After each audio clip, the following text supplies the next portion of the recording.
धर्म को आखिठार मारिवार कथा महानदी होशार जीवन रेखा। आज अणमौसुमी समय महानदी सुखी गलानी। तलमुंडे ओडिशार तलमुंडे जिला गुड़िक महानदीर तलमुंडे जिला गुड़िक बर्तमान पानी अभाव देखा देछि।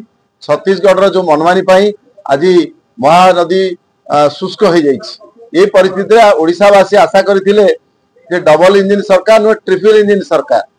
केंद्र में बीजेपी सरकार, ओडिशा रे बीजेपी सरकार, छत्तीसगढ़ रे बीजेपी सरकार।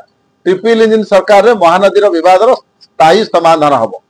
किंतु आज विधानसभा रे माननीय पार्लियामेंट अफेयर्स मिनिस्टर गोटे सूचना देइछन काली कौन तकर आलोचना अच्छी, टेक्निकल कमिटी आलोचना अच्छी।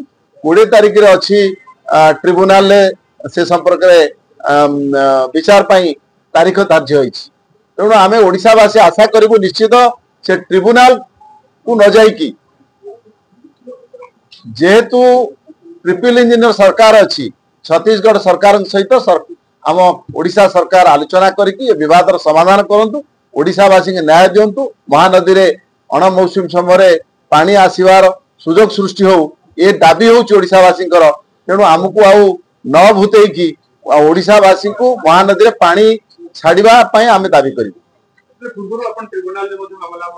निश्चित भाव में जो ट्रिब्यूनाल को आम कहीं जाइलु, केंद्र सरकार जितेबाला छत्तीसगढ़ सपक्ष निष्पत्ति नेले एवं जितेबाला छत्तीसगढ़ उपर मुंडे महानदी उपर मुंडे से मनमानी करके आमर बैरेज करके आम पानी को अटकैले। आमे केंद्र सरकार पाखे गुहारी कले भी आम कर्णपात कले ना। आम बाध्य होइकी ट्रिब्यूनाल को जाइलु। तेणु बर्तमान जितेबाला 3टी जगह भारतीय जनता पार्टी सरकार अच्छी, एवं ट्रिब्यूनाल आवश्यकता ना। ओडिशावासी अपेक्षा कर न्याय मिलिबो कि नहीं, ओडिशा को महानदी को न्याय मिलिबो कि नहीं ओडिशावासी अपेक्षा कर।